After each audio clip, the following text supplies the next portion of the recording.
Don't use that. Why? That's mommy's. Use this if you want to smell like daddy. You never had to question if you were a man, so why give your money to a corporation that doesn't know if their products are made for men? Try Jeremy Razor's hair and body products. Jeremy shampoo and conditioner are made with tea tree oil to naturally clean and restore your hair and scalp, argan oil to soften your hair and not your masculinity, and aloe vera to moisturize the hair and scalp. It's all paraben-free, sulfate-free, phthalate-free, and most importantly, 100% woke-free. Not to mention, it smells amazing. Go to jeremyrazors.com and use my special code BURNS15 to save 15% off.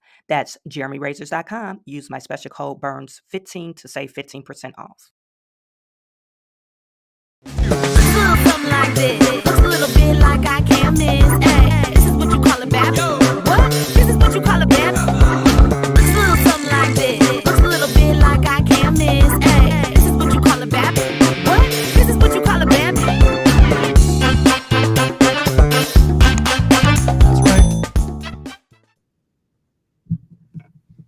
Good afternoon, everyone. Welcome to another episode of Business Talks. We have a lot of stuff that I want to discuss with you today. First of all, we're going to talk about Black Lives Matter. Yesterday, I kind of touched on them. But yeah, Patrisse Cullors, I guess she was like the executive person or one of the lead persons of Black Lives Matter. I don't know what you call them since it's a nonprofit organization, but she's one of the co-owners or whatever of Black Lives Matter. She was at Harvard University giving a talk about her support on to Palestine. So we're going to cover that. And also we have another incident that happened in the news with a lady. She went into the police station. I guess she felt like she didn't want to, live anymore. And she went in there with her weapon and tried to fire at the police officers, but they were behind a glass that was bulletproof, so no one was injured. Okay, so we'll discuss that. A lot of things going on with people mental stability. So Hamas first, we're going to talk about that conflict, and then we're going to talk about what's going on locally. So I don't have a lot of time today, but let's get to our first story of the hour, and that is Black Lives Matter. You know what's really so insane? Black people, my people, we are the most downtrodden. What do you call downtrodden? Um, guilt, not even guilty. It's like, oh, we have this woe is me complex. Like you did this to me. You're existing. Your existence is because of me, and you're killing me, and it's woe is me. That mentality like is permeates throughout the Black community, and I wish we would stop doing this.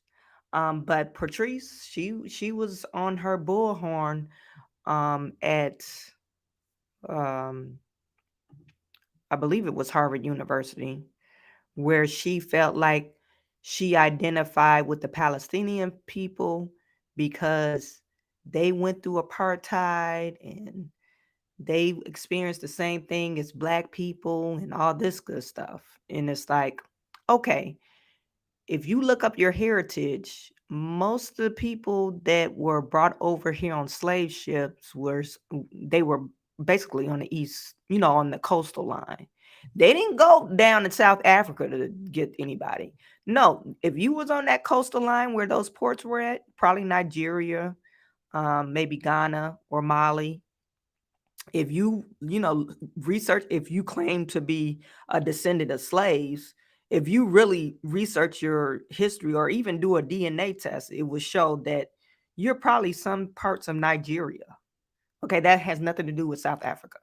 But we have to claim that we're downtrodden. We have to have that. We carry that weight on us. And it has to be something we carry throughout our life.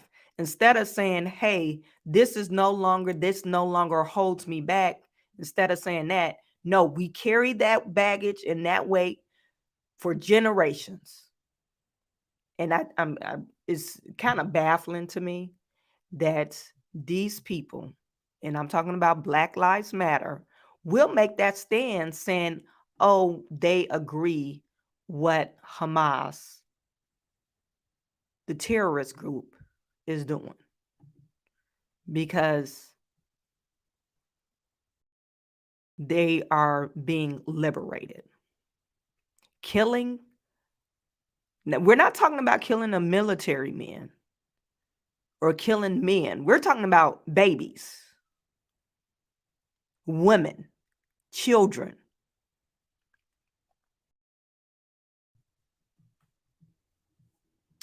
And so she's making a stand.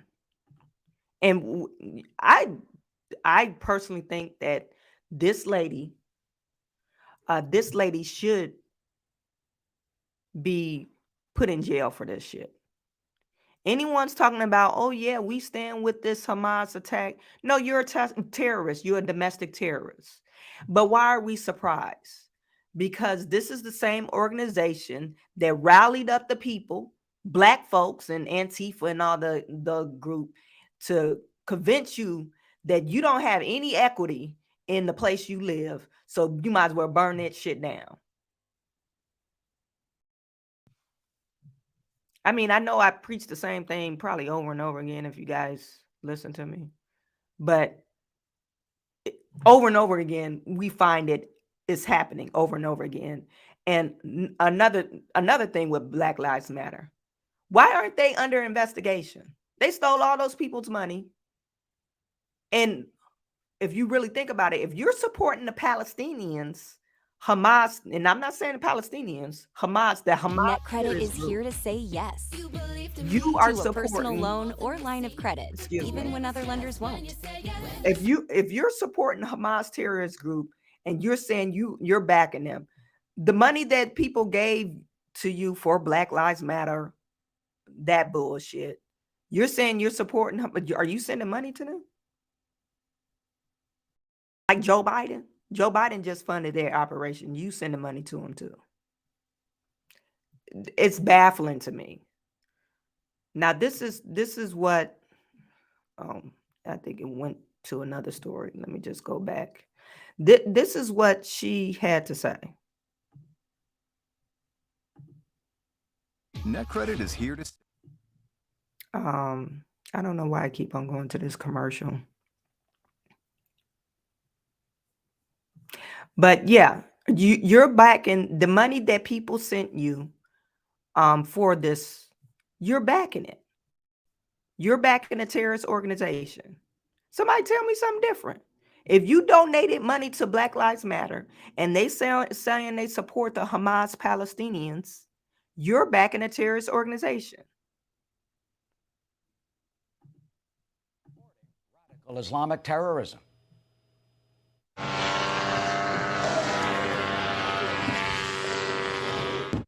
BLM chapters and groups across the country celebrating the sickening Hamas assault by these paragliders descending from the sky and bringing death to 260 young people enjoying that music festival.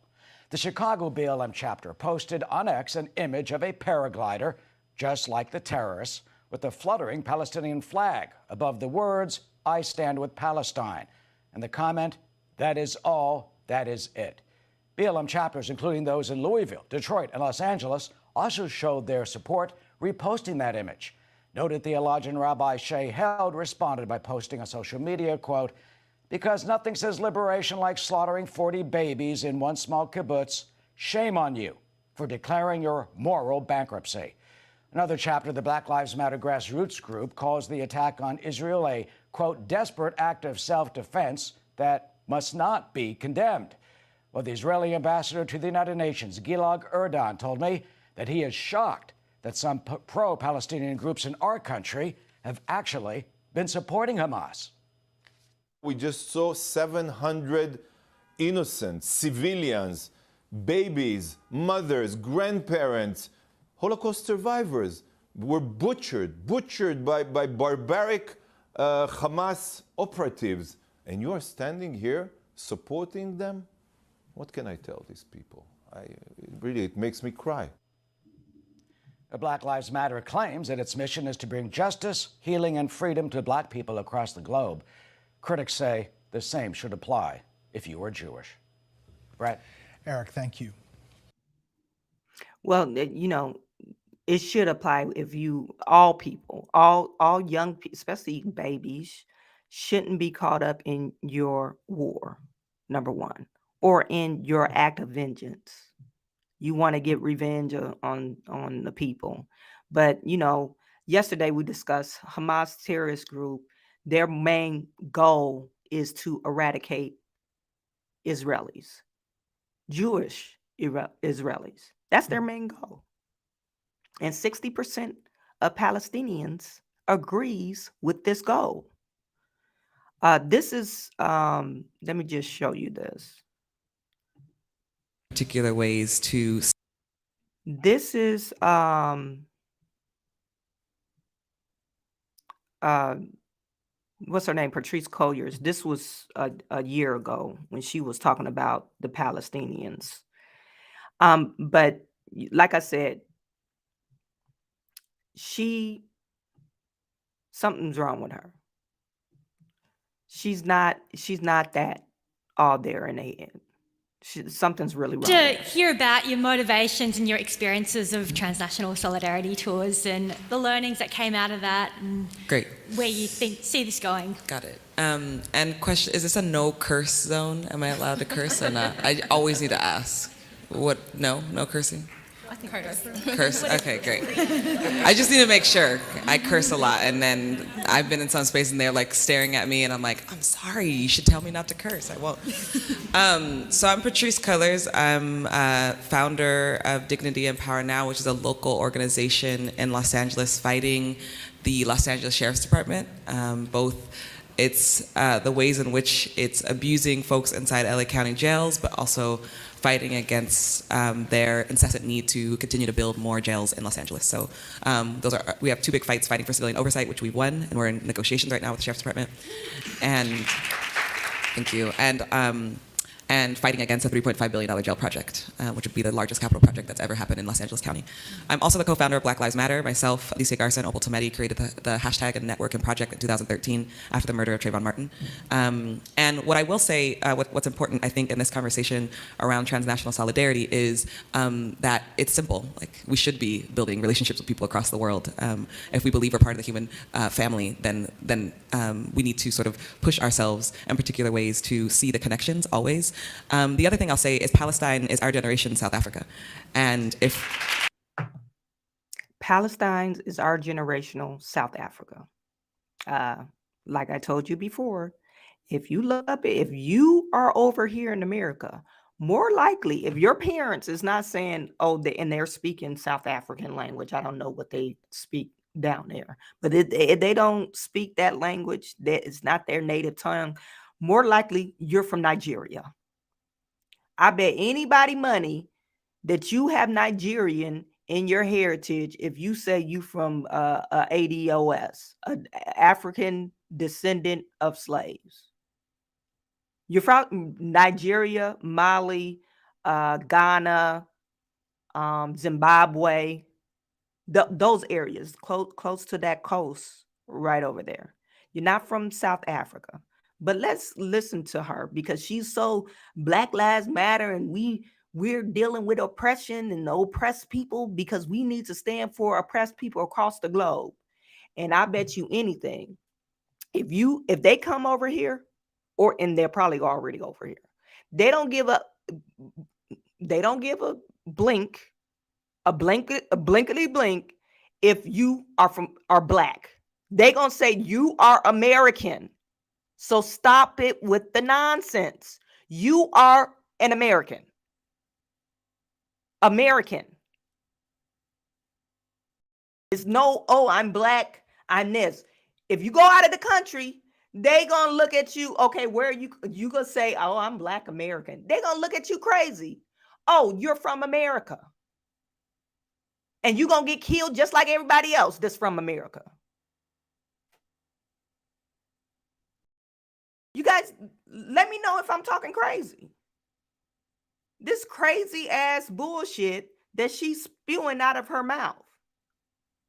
You trying to differentiate you with the Palestinians and you being Black American, flat out American, because they don't give a damn.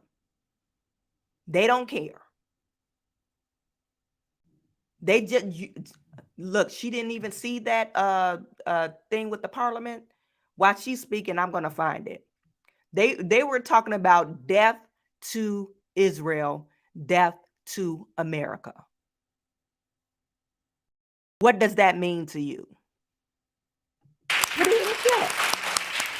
If we don't step up boldly and courageously to end the imperialist project that's called Israel, we're doomed. And I think that You're trying to say a land and a people. You need to end them, a land and of people. There's people in Israel. She could even say, oh, we need to rightfully call whatever this land is the land. But you're talking about eradicating the people. I had learned about Palestine for a long time. I had known about it, been wanting to travel, and I was really, really grateful when the Dream Defenders asked me to come on the delegation. But nothing would have prepared me for the level of militarization and the level of violence that we would witness those 10 days inside of Palestine. Nothing would have prepared me for the ways in which we witness people's terror. People live in terror on a daily basis. And nothing would have prepared me for how much clarity I would have on why we have to be a part of Palestinian solidarity. And so you're saying terror and people live in terror and fear, and you call America crap. You had the privilege to go to another country and see how they live, and you don't like it here? And you think our justice system is crap? Why don't you go over to Palestine and help them fight? If you want them to end Israel and in the Jewish people, you want to do that. The people that occupy that land, you think it's imperialism and it needs to stop. It needs to end. They need to end. Put a bulletproof vest on or whatever. Get a AK-47 and go over there and fight. Parasail off the rooftop and go over there and fight. I bet you anything, you show up over there, they probably gonna wipe your own people that you're quote unquote we're standing with you. They'll wipe you off the face of the earth because you are an American. For someone that lives and breathes and take all the advantages of being an American, especially a woman, a Black woman at that, you taking all the advantages of being American, robbing people, making these fake causes so people could donate money to you, so you could buy $2 to $3 million houses and travel across abroad to say, oh, I'm standing with a terrorist group. Because I feel oppressed too. I'm oppressed. You got some damn nerve. for me, the moment, we all had different experiences with the airport situation, have a whole conversation about that. Many of us. They should have locked her ass up. Then maybe she'll realize, okay, maybe I need to stop this Black Lives Matter thing. She'd be like, oh, all people lives matter. I mean, come on, really. You should have got locked up over there and see what it really is. What it really is to be in another third world country or another country, because I don't think they live poorly over there. But in another country, and see how it really is in a jail system and how many rights you gonna have then. We're questioned for hours at the airport. We can have a whole conversation about the settlements that we witnessed, the stories of murder and death at the hands of Israelis and Zionists. And I think the biggest piece for me coming back home is, well, what do we do here, right? What's our work look like here in relationship to Palestine? And what does the Black Lives Matter movement have to do with Palestine? I know a lot of people ask that. A lot of Black people ask that while we were there, right? We had great responses. People were super excited. And then we also had Black people being like, why aren't you home? Like, I think there's like this deep gap.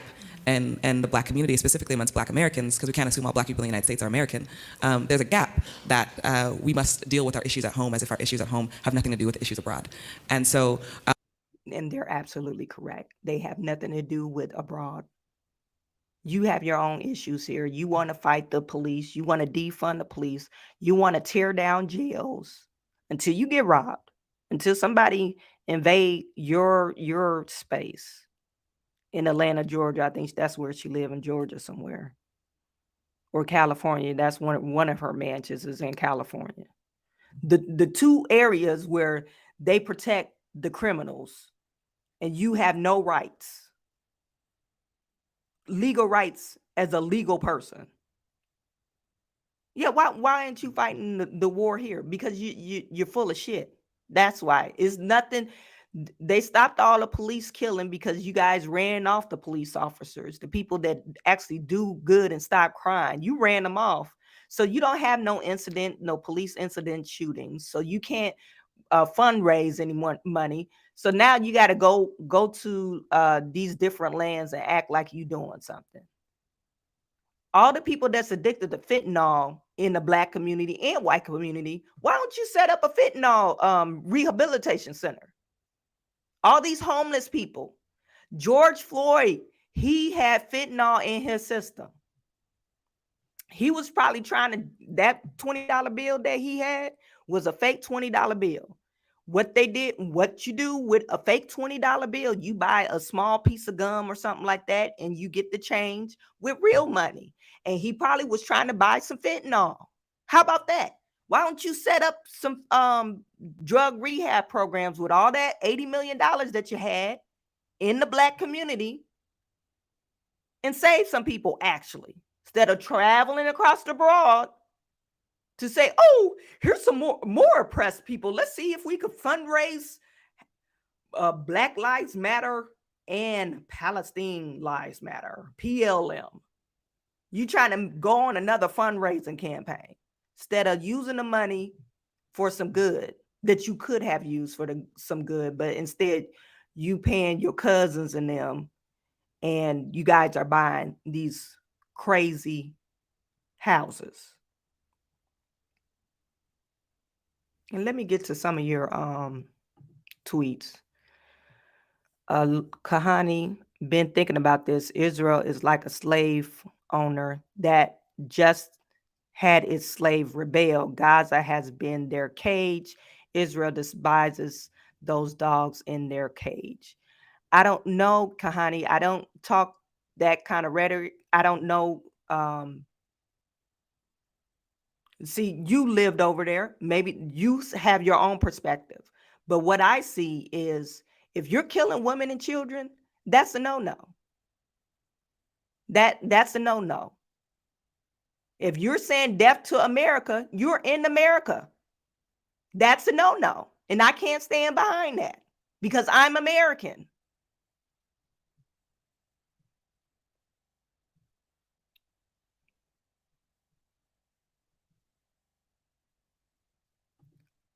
You said Jews hate everyone. Probably so. I don't know. Well, they can't hate everyone because Doug Emhoff married what's old girl name? That's the vice president. He's Jewish. He married Kamala Harris. Yes, very little Sudan and Nubian South African Black history is also complicated. They are invaded. One group of Black people invaded and took over another.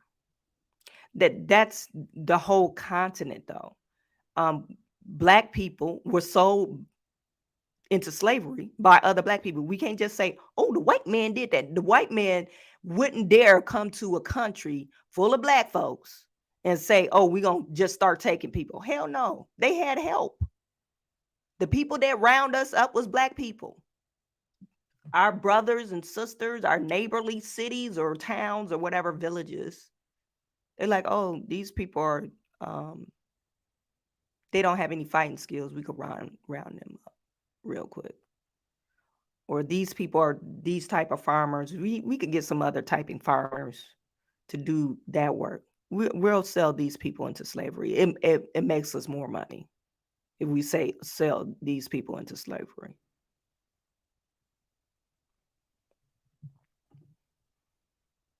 And thank you for showing up. Mike, hey, Chawanne, you're right about that. When I was stationed in Germany, the GIs were American, and it didn't matter your race. You were just another American. My hairdresser, she just told me she's mixed. She's half white and half black. Well, she's more than half white. She's like 60% white, 70% white. But anyway, she said when she did her DNA test, she was Ukrainian. But her parents are Polish. Her great grandfather came over here. When she got pictures and everything, they were from Poland. Their parents, her aunt still lives in Germany. When she went over there to Germany, they went to Russia somewhere, and they came across a Russian, and the Russian knew they was American, even though she looks like a black girl. He spit on her shoe, and her German cousin said, oh, you don't want to, because you know how black folks are. Oh, you better not spit on my shoe. And her cousin was like, oh, you might not want to do that, because you don't have any rights here. They look at us as all Americans. It doesn't matter what color you are. You are an American. So when they say death to America, this was the Iran parliament. Once we released that $6 billion in funds, and those 5 soldiers that we traded, or whoever people they were, criminals, we traded for ours, they released them. And you know what? They were shouting, death to Israel, death to America.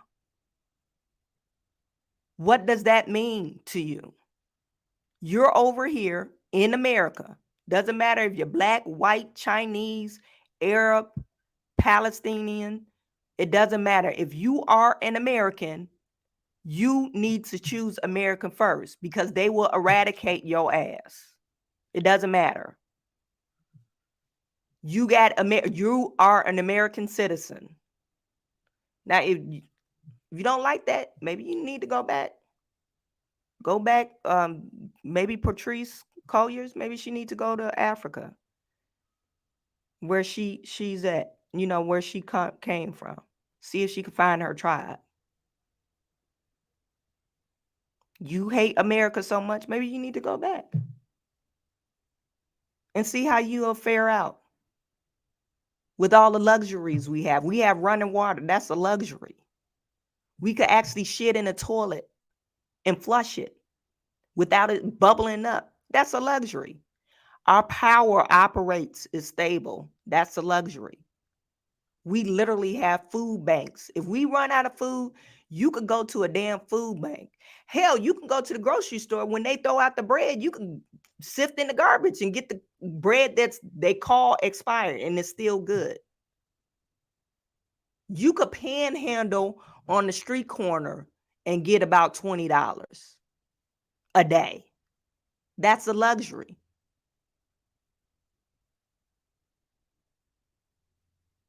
And people don't understand that. So when you say death to America, look,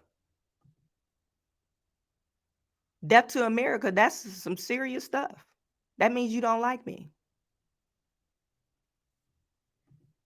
We understood that on coming back, we had to do a lot of education about why we chose to make this trip. why it was important to us, and why it's actually crucial to this conversation around the Black Lives Matter movement. When we talk about militarization, when we talk about the ways in which the U.S. government literally funds the state of Israel, we're complicit in that unless we're fighting it actively, unless we're making those connections here inside of this country. And so it was an honor to go on that trip, and being back home, a lot of us have been doing, we've been talking to colleges and high schools and talking about our trip. But there's two things that I really want to talk to this team about, because I'm an organizer. So I don't just show up to talk, I show up to organize. Two things I think people should really be thinking about in relationship to the state of Israel and Palestinian solidarity. One is BDS, Boycott, Divestment, Sanction. And so if folks aren't on that tip, please Google it. It's super simple. It's a great website. And the second is Resmia O'Day's case. Resmia, who's lives in Chicago, and it's a very long story, but essentially the U.S. government is trying to deport her back to Israel, where she was tortured as a prisoner inside of Israel. And so I would really push this audience, whether it's the law. Well, I believe it doesn't matter. Israel, they did some nasty stuff and probably are doing some nasty stuff. And the Palestinians are doing some nasty stuff. But I do not agree with you killing women and children. I don't agree with it. I do not agree with you raping. I do not agree with that. What's wrong with people saying, hey, this is something that we should not do? This is going way too far. If we're going to fight a war, why don't we keep civilians out of it? Let the civilians evacuate before y'all start throwing missiles around. So the Palestinians didn't give them a chance, or Hamas, I can't just say Palestinians, the Hamas terrorist group didn't give them a chance. So Israel said, okay, we're not going to give you a chance, because everybody that's over there must be down for the cause. And why, if Hamas is for the people, why wouldn't they warn their people, hey, you might want to start evacuating, because we're going to go full throttle on this war? If they so care for their people so much, why wouldn't they let those civilians leave Gaza before they even act and strike Israel? Has anybody answered that question? But they care for the Palestinians so much that they was willing to let them die. Babies and children die, so they could get one up on Israel. Anyway, so I don't know how true this is. I'm done talking about Patrisse. I think they should investigate her. I think the whole Black Lives Matter group, the main players, I think they should be locked up. They shouldn't have no more humanitarian causes. I wish people would stop inviting this lady, she's a fraud, onto a public stage to speak like she's humanitarian. No, she's a thief. She's a thief. She stole from you and I. Well, I never donated to Black Lives Matter, but she stole my time. That's for sure. She stole my time. Shit. And if you was one of those stores in the hood that got rioted, that was because of Patrisse, her faithful followers, talking about we gonna burn this bitch down and all that crazy shit. Because you said you don't have any equity in a place. Well, I own land and homes. I don't want you to burn them down. I own some equity. That's called, hey, I work every day. Me and my husband work every day, and we end up purchasing property. That's what happens. We didn't try to ball out the control. No, we spent our hard-earned money to purchase a property and to build a business up, all for you to come and burn it down. So I could be like, well, I don't own no equity. No, hell no. I own equity. And I don't want you to burn it up, even if it's not my store, if it's the store next to mine, because it's bringing my property value down. It's making my whole thing. Nobody's going to want to visit the area. It's a high crime area. Anyway, like I said, I don't know. I'm showing you my Twitter. I don't know how true this is. This is from Really Rowdy Red.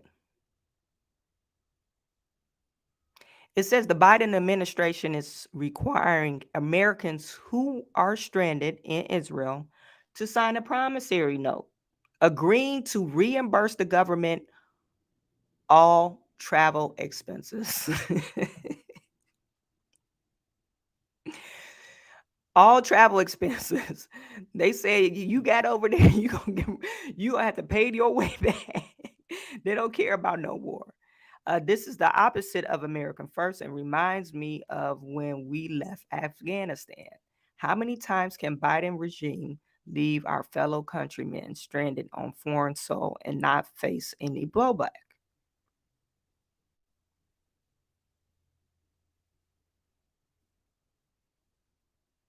Then you got some guy putting up here. U.S. law requires that the departure assistance to private U.S. citizens or third country nationals be provided on a reimbursable basis to the maximum extent practicable. By taking the U.S. government coordinated transport, evacuees are obligated to report paid transportation costs. This was from November 2 kilos. So but you giving Ukraine billions of dollars. You can't give citizen $1,000 to get on the plane and come back. You gave Ukraine, even Israel. They giving Israel some money. I think $3 billion. I think they give Israel like $3 billion a year, right? That's in their budget. I don't know. They give them money. They subsidize them money. But what I'm getting at is you are giving all this money and American citizens are stranded in the war that they didn't start and you can't give them a free ride home. What kind of crazy stuff is that? So what about the people that's actually hostages? Are you going to ask the people that are family members to reimburse the government? If they're keeping them hostages as, for a payment, they shit out of luck. And what if they don't have any family? Now you're saying, oh, they got to pay the government back, but how they gonna pay them back if they don't have any family members?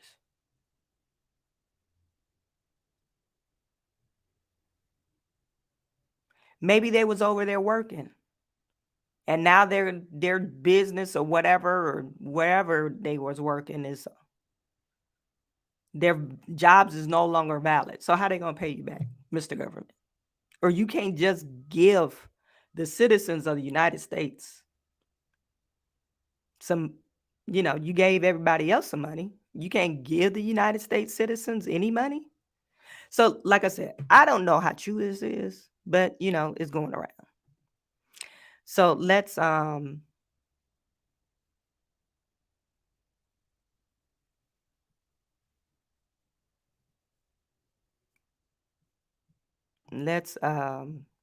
get to my next story.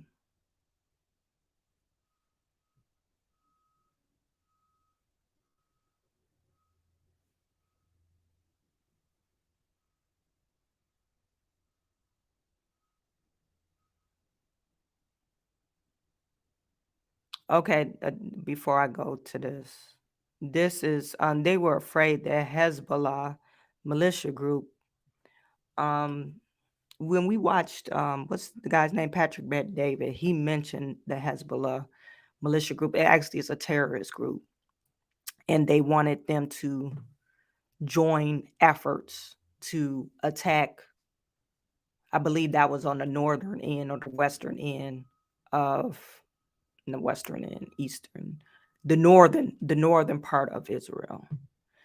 And they're saying that it's comprised of 100,000 terrorists funded by Iran says if the Americans intervene in the war, Hamas in Gaza, they will attack our military bases. Leader's statement. And our missiles, drones, and special forces are ready to direct qualitative strikes at the American enemy in the bases and disrupt its interests if it intervenes in this battle. I don't think they'd be brave enough to attack us full on. We will unleash a Fury precision guided missile on their camps without putting one foot on the ground. Thoughts. This is not from her. This is the Lady Proud Army brat saying this, but the other was in quotation. So they're threatening us to intervene. Because if they, if we're intervening, I guess it will be an act of war with us too. Just before I go to my next story, tomorrow they're calling tomorrow Day of Jihad. They're trying to get everyone rallied up in Jerusalem and other parts of the world, maybe here, I'm not for sure, to mobilize and join in confronting Israel and Israelis. Okay? Just to let you guys know. So keep in mind and mindfully watch what's going on in your area. Because tomorrow, I think they got us on high alert. I think the military is starting to draft people in America. I'm not for sure. I think they're sending letters out trying to get more people to join the military.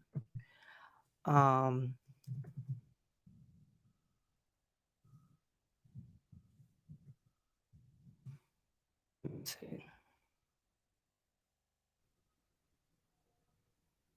Well, they said they aren't planning to order young men to enlist in the military. I think you should. All these little crazy little knuckleheads that's going around with these pistols, draft every little kid 18 and up in Chicago that don't got no life, put their asses in the military. They already know how to use the weapon. Teach them some discipline. That's where you need to go. Get those little kids, those young men, and make them men. So they, instead of trying to put them in prison, no, send their asses off to the army. Teach them how to be men. We're short in the draft anyway. We short in the military. All these cities that got these wild ass kids, they mama don't want to take care of them. Look, you got two choices: military or jail. Everybody that get caught up, and they talking about this no bail bond or whatever, everyone that get caught up in some stuff, you got two choices: jail or military. That solve a whole bunch of problems. And they got to make this choice right now. Sign these papers today. And finally make some men out of these kids. Because they didn't have any parenting, apparently. Anyway. So you guys let me know if you agree with that. I know that's really extreme, but that's what they did back in the day. I had a girl, she worked at the bank. She used to count money. She started stealing money. She had to be like 20, 21. They let her steal the money, and they told her, you could either go to jail or you could go to the military. And she signed up for the military. And she ended up being a very productive citizen. I don't know what jobs. I think she went into the army, but that's what we need to do. We short in enlisting guys. Enlist their ass in the military. They want to carry guns, let them carry guns. Let them learn how to shoot. Of course, I guess they got to do a psychiatric evaluation. I'm not for sure. But these young kids, they pretty fit. Sign their asses up.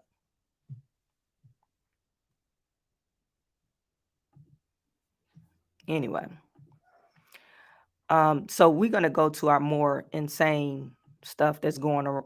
I don't think nothing would get more insane than this turmoil in Black Lives Matter saying they, support Hamas terrorist group. But we're going to talk about something else. Let me just go to my bookmark.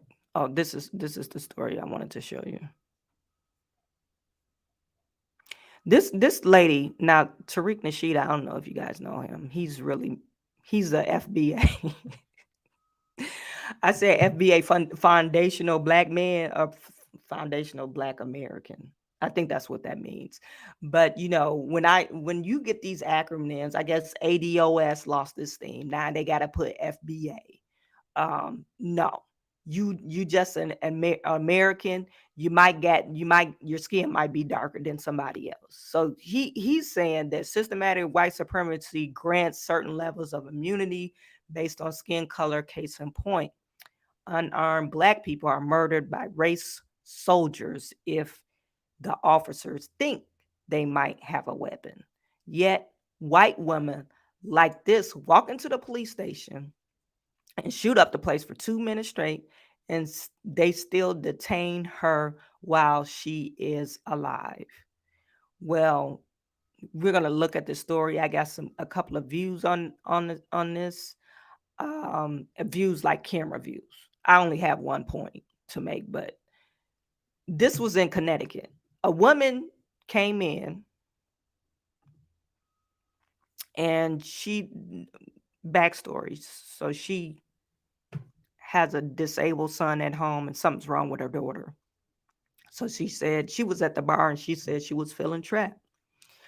So she started saying, "Oh, I'm going to go into the police station, and I'm going to make them kill me, blah, blah, blah." So she took her husband's gun. I don't know if it was her husband or boyfriend, but he's an ex-police officer. So, and I guess they've been together for some years, because it sounded like they knew her. But anyway, she went in there. She was trying to make them kill her. But she set the gun down, and that's when they pounced on her. So this video shows at one angle.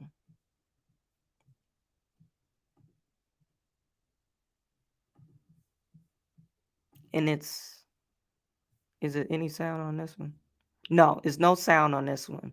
But I could find the one with sound. But you see she's banging on the window. She wants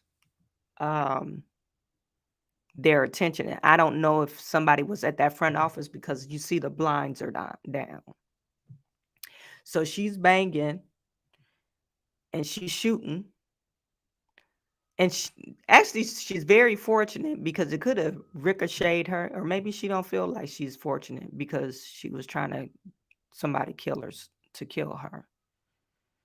But she's shooting at the bulletproof window and all that stuff. So she does this about, for 3 minutes before they come out. I'm just going to speed up the video. And she just sitting there nonchalant. And in a few seconds, you see, they kind of looking through, and somebody's saying something to her. They open the door.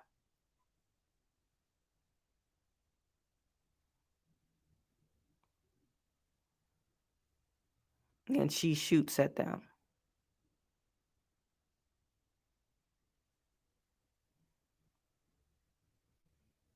And now she don't have the gun now. I guess she put it down. I don't know how many bullets she spent in that gun, and I don't know how many bullets that gun holds. But you see her, she didn't have her gun, so they tackled her. On this angle, you could hear them talking. Let me just go to.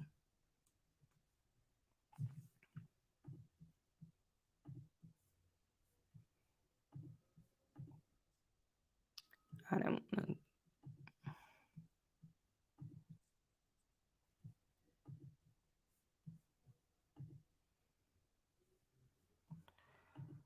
What is this? Woman.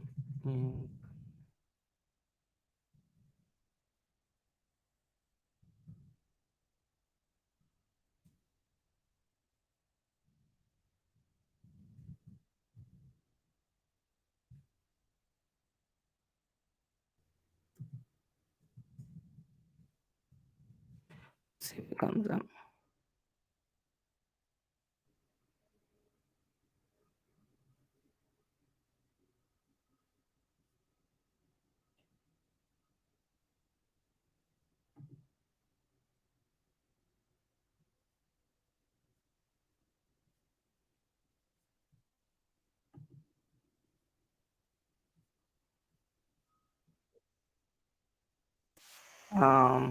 Okay, this is.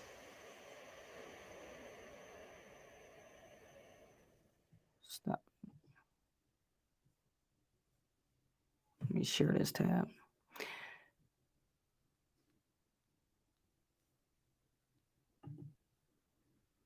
Okay, I don't know where that other video is at, but anyway, this is the lady. You see, they tackled her. The court documents allege LaPriest had a drink and shot at a bar, a drink and a shot at a bar before showing up to the police station.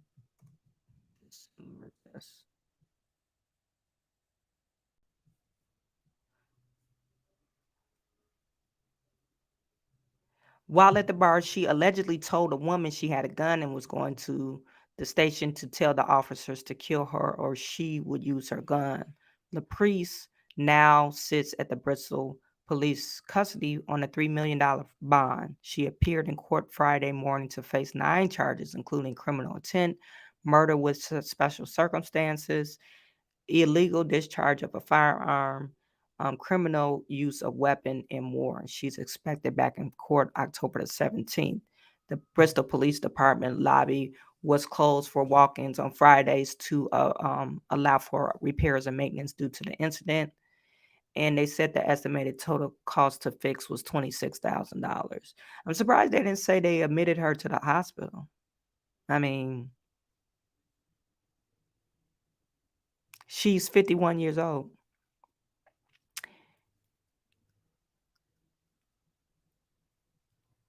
Yeah, and she's 51 years old. Oh, they did. They said later taking her to the hospital for evaluation. They didn't say she needed to go to the mental hospital because who does that kind of stuff? Anyway, so that's what they're saying about that. She thought she could walk up in the police station and they just kill her. I'm just gonna go back to what this guy is saying.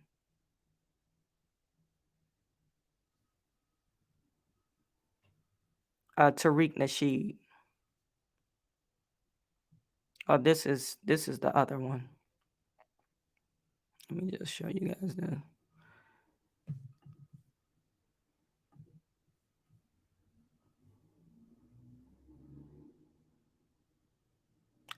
That's something else. I thought that was. Is that the same police officer? That looked like the same police station because that's what it looks like in the back. Anyway, Tariq Nasheed.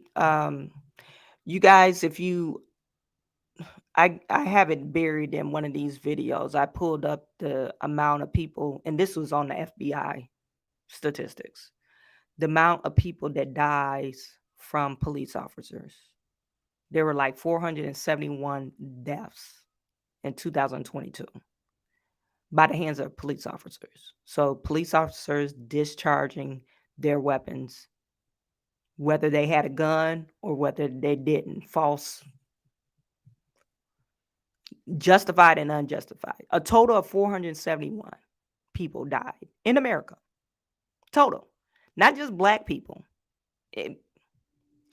Even if we say it was black people, even if we say it was 800 black people that died from police officers' death, how many black people do we have in America? We got about 36,000 or 36 million black people.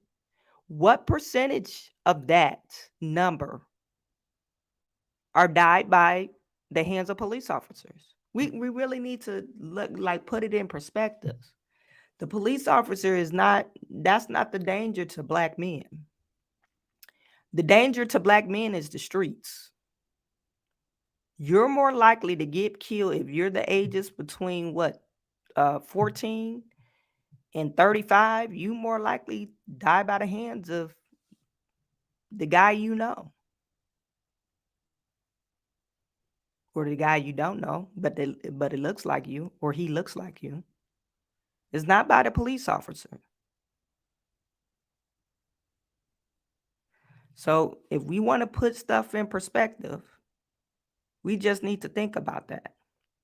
Now, do black folks have the propensity of dying more by the hands of police officers than white people?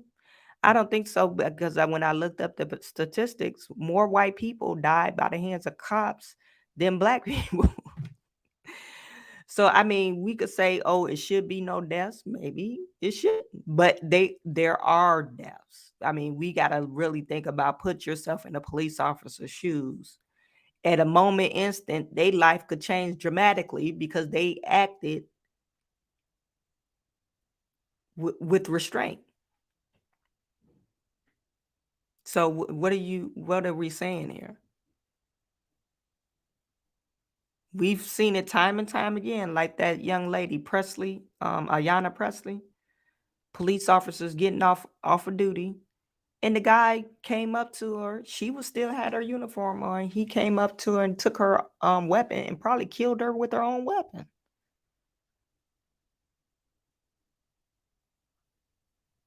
And who did that? Some black kids.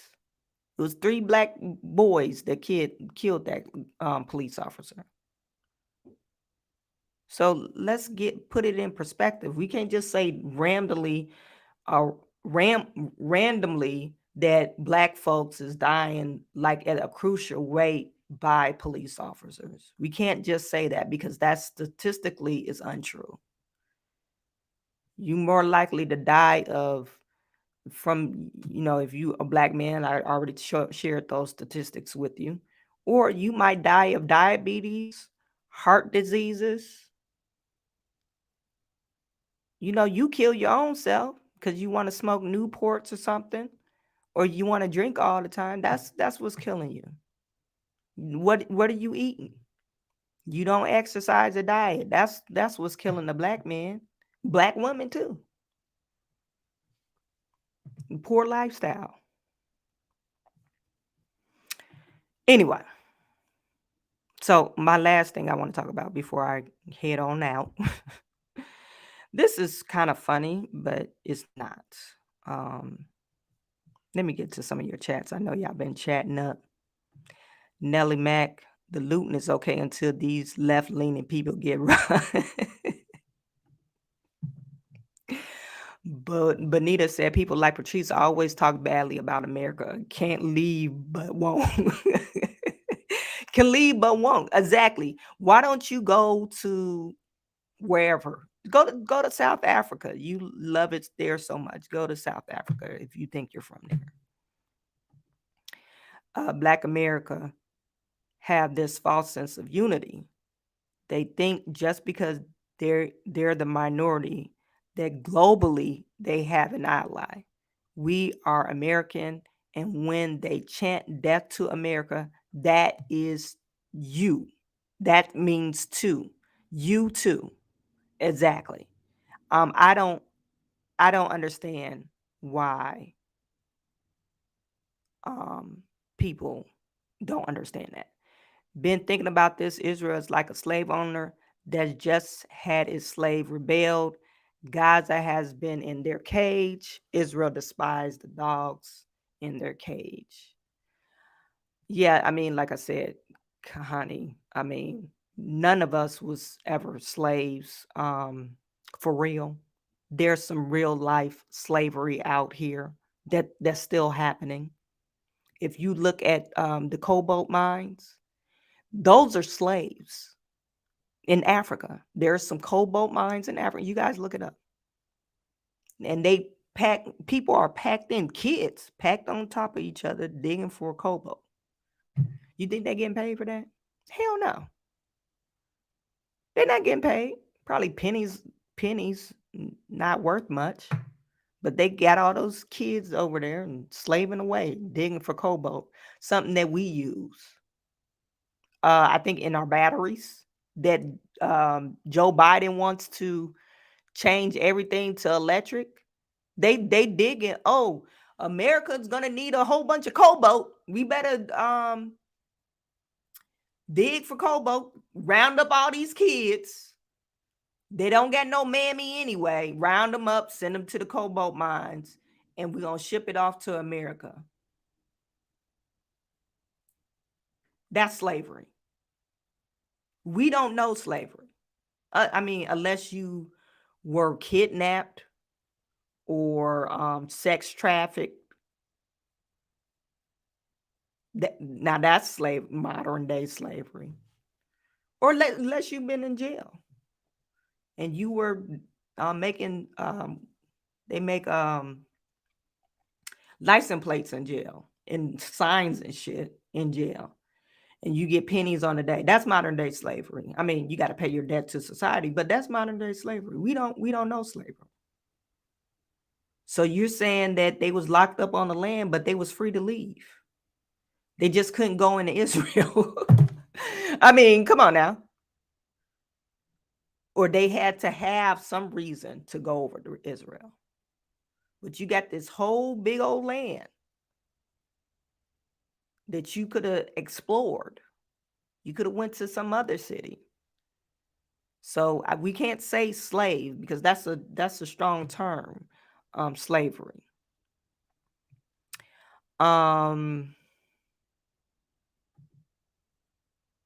They use their own people as human shields. That's why they hide behind them in hospitals and set up their bases in hospitals. Yeah, that to me is sad. They used to do that back in the day. For young people who have no directions or goals, 2-year enlistment is a great idea. Yeah, they learn some discipline. You give and earn respect. You are humble and become a better person because of it. Usually when if you don't have no direction, that was the thing to do. Hey, what are you doing with your life? That's what they did back in the day, at least. What are you doing with your life? I don't got nothing to do, so I'll enlist in the army. That's what most young men do. No, instead of being out in the street trying to rob and kill your mama or daddy, no, they'll enlist in the army. So since we don't know what to do with these kids, they don't got no damn daddies. Every time they get in trouble, you got two choices. You enlist or you go to jail. No, we're not doing community service because you don't like the community. You're going to enlist in this army, learn a skill set, hopefully, or you can go to jail. I bet you they'll choose enlist in the army, and I bet you they will come out 100% a better man. They will go as a boy and come out as a man. That's if the army or whatever military branch they decide to go in, if it is what it was, but I'm not for sure. They might come out as a woman. That was a joke, but you never know because that's what they do. That's what they do. Speaking of women, like I said, I got one more story. Dylan Mulvaney is rearing her ugly head again. Her. The woman of the year. I gotta call her because this is what Virgin Atlantic is calling her.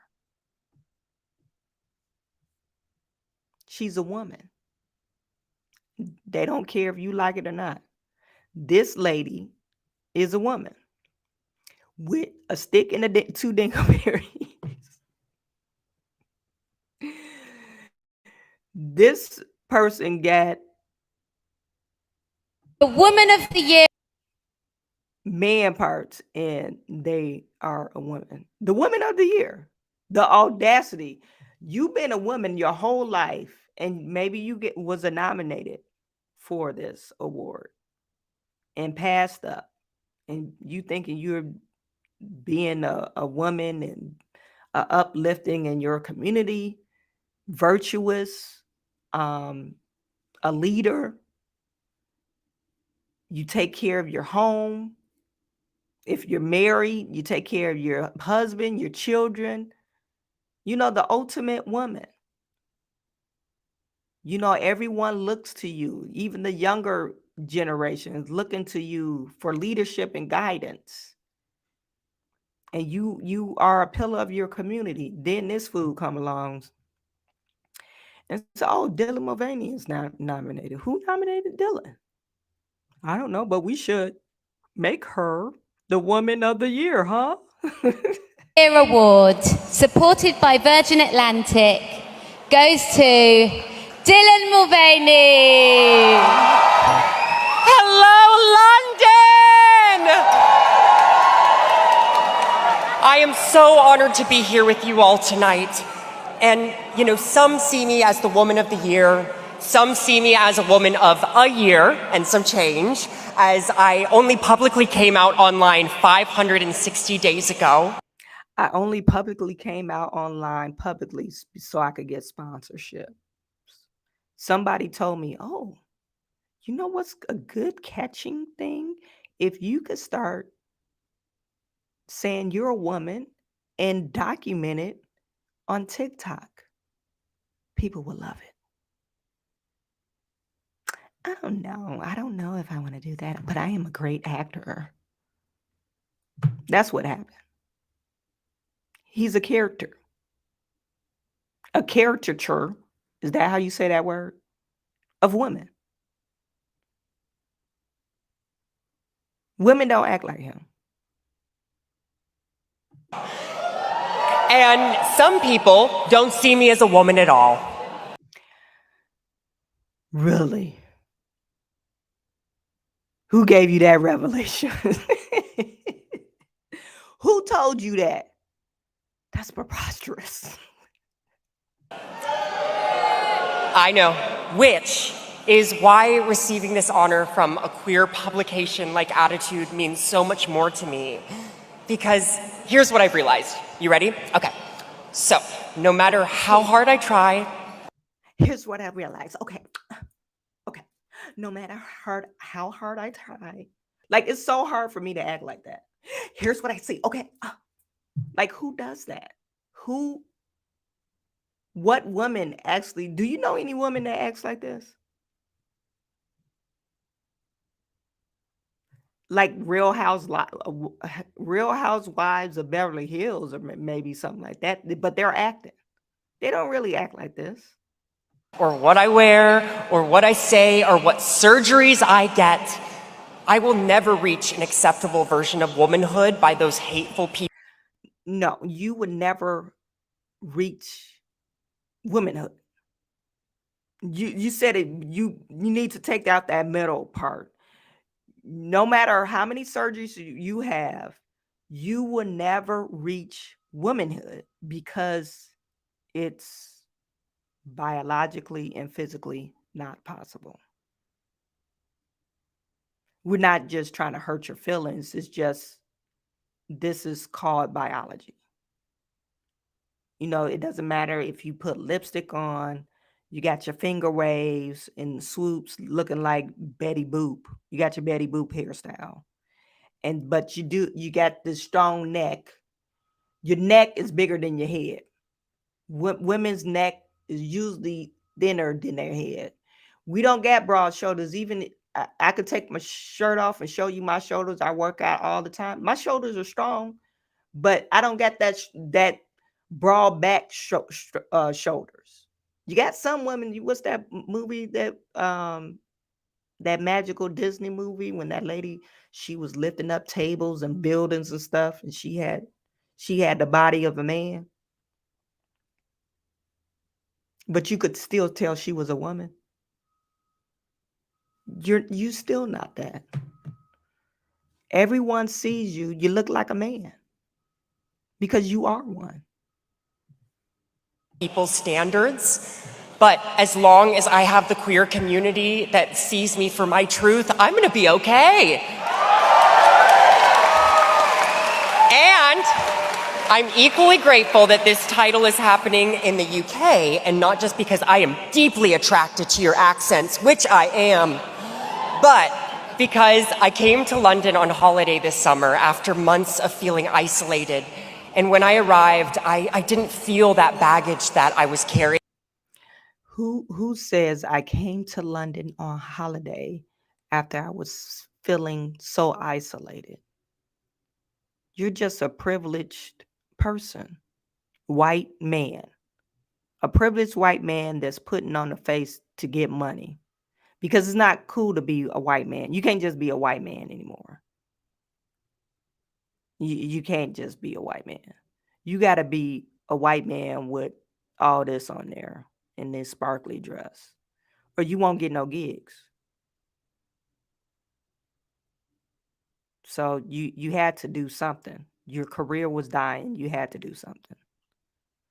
And so that's why this is happening. And you said you went to holiday on London. I mean, you're from America. We went to holiday. No, I went on vacation. Like, who says holiday in America? You are from what? New York or Connecticut? Isn't he from Connecticut or something like that?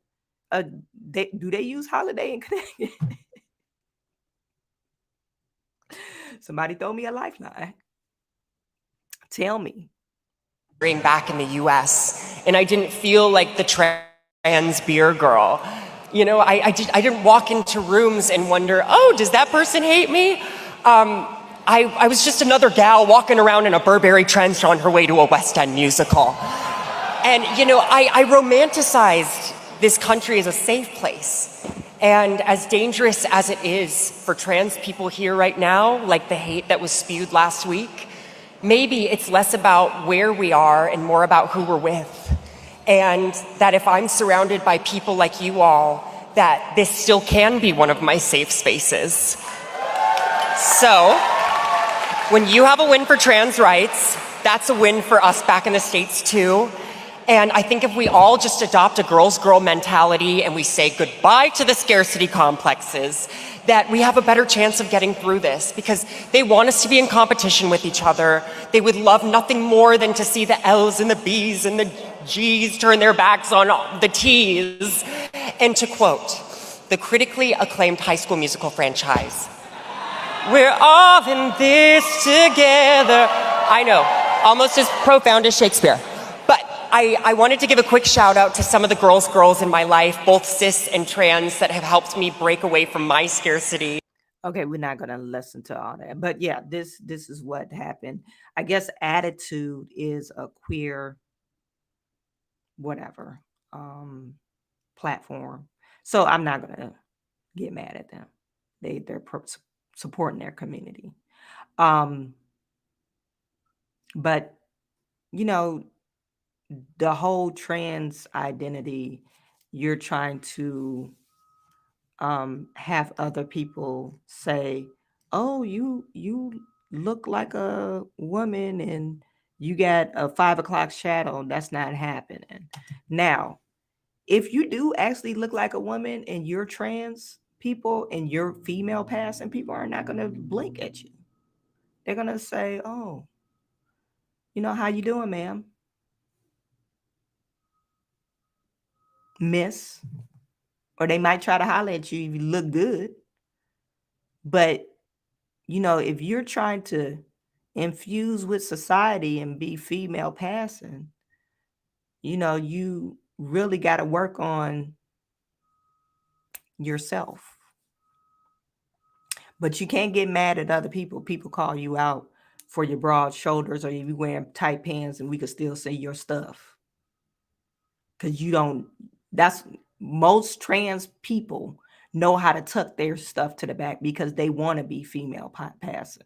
This guy don't even know how to do it because he's been lying to you. That's the difference between him and a real trans person. A real trans person, a female, knows how to tuck their shit in the back. So this is all a gamut.